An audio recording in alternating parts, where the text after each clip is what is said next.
Hai, Assalamualaikum warahmatullahi wabarakatuh. Perkenalkan, nama saya Vika Ninda Yuliana, NIM 201933176 dari kelas 3D PGSD Universitas Muria Kudus. Nah, di sini saya akan mereview buku modul yang telah saya buat, yaitu tentang pembelajaran bahasa Indonesia kelas 1 SD, tema 1, subtema 1, dengan materi yang berpedoman dengan kompetensi dasar 1.2, yaitu menunjukkan sikap patuh aturan agama yang dianut dalam kehidupan sehari-hari di rumah, dengan menyajikan tema peta konsepnya yang meliputi membaca, kosakata, struktur, menulis, pragmatik, lalu yang terakhir ada apresiasi sastra.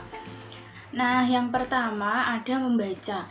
Tujuan membaca yaitu agar siswa memiliki kemampuan memahami dan menyuarakan tulisan dengan intonasi yang wajar sebagai dasar untuk dapat membaca lanjut dengan lancar dan tepat. Yang kedua yaitu ada kosakata. Tujuannya yaitu siswa agar lebih memahami kosakata dengan jelas dan agar siswa lebih bisa memakai kosakata yang baik, benar, dan tidak bertele-tele. Lalu yang ketiga ada struktur yang bertujuan agar siswa memahami struktur dasar bahasa serta dapat menerapkan pemahaman terutama kepada kelas 1 sekolah dasar, agar siswa memahami cara menulis permulaan dengan ejaan yang benar dan mengkomunikasikan ide atau pesan secara tertulis. Materi pelajaran menulis permulaan di kelas rendah sekolah dasar disajikan dengan bertahap dengan menggunakan pendekatan huruf, suku kata, kata-kata, atau kalimat. Nah, lalu yang kelima yaitu ada pragmatik. Perkembangan pragmatik merupakan fase paling penting dalam perkembangan bahasa anak pada usia sekolah.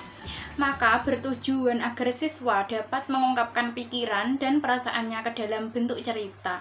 Pada umumnya cerita yang mereka hasilkan berupa cerita yang erat kaitannya dengan kehidupan sehari-hari. Nah, yang keenam ada apresiasi sastra. Tujuannya yaitu agar peserta didik dapat mengedukasi karya orang lain agar lebih memahami dan mengerti alasan dari suatu karya diciptakan. Hal itu bisa membantu peserta didik untuk menilai suatu karya dan mengembangkan nilai keindahan dari karya tersebut. Nah, untuk menggunakan modul tersebut ada petunjuk belajar juga loh, yaitu yang pertama, bacalah dan pahami secara seksama uraian-uraian materi yang ada pada masing-masing kegiatan belajar. Lalu yang kedua, kerjakan semua soal evaluasi untuk mengetahui seberapa besar kepahaman terhadap materi. Lalu yang ketiga, untuk kegiatan belajar yang terdiri dari teori dan praktek, perhatikan hal-hal seperti petunjuk kerja yang berlaku, pahami setiap perintah dengan baik, sebelum melaksanakan identifikasi apa yang perlu dipersiapkan dengan cermat.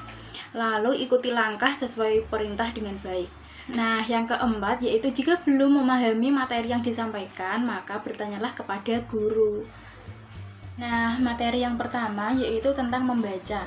Di sini saya menggunakan metode ulang ucap, yaitu saya mencontohkan dengan membacakan sebuah bacaan kepada siswa, lalu siswa menyimak saat saya membacakan sebuah bacaan tersebut. Kemudian siswa membaca bacaan yang sudah saya berikan.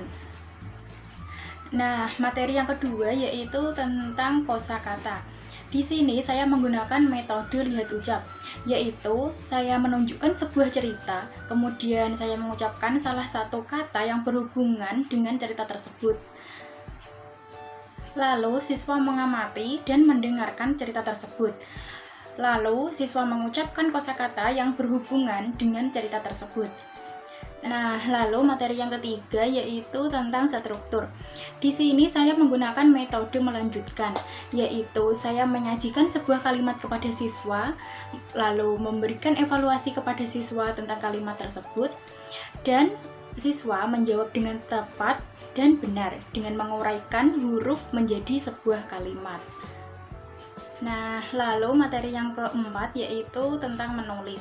Di sini saya menggunakan metode lihat ucap, yaitu saya memberikan sebuah kalimat kepada siswa, lalu siswa mengulangi ucapan kalimat yang telah saya berikan dengan menuliskan dengan cara mengeja. Nah, selanjutnya materi yang kelima yaitu tentang pragmatik. Di sini saya menggunakan metode memberikan. Nah, saya membacakan sebuah percakapan yang menarik kepada siswa. Siswa menyimak dan mendengarkan dengan percakapan yang dibacakan oleh saya tersebut. Lalu, saya memberikan soal kepada siswa berupa gambar.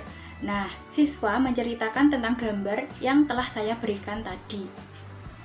Nah, materi yang terakhir yaitu tentang apresiasi sastra. Di sini saya menggunakan metode ulang ucap, yaitu saya membacakan karya sastra sederhana berupa puisi. Lalu siswa saya minta untuk menyimak dan mendengarkan. Kemudian siswa menceritakan kembali puisi yang telah saya bacakan dengan bantuan kalimat yang saya berikan nanti.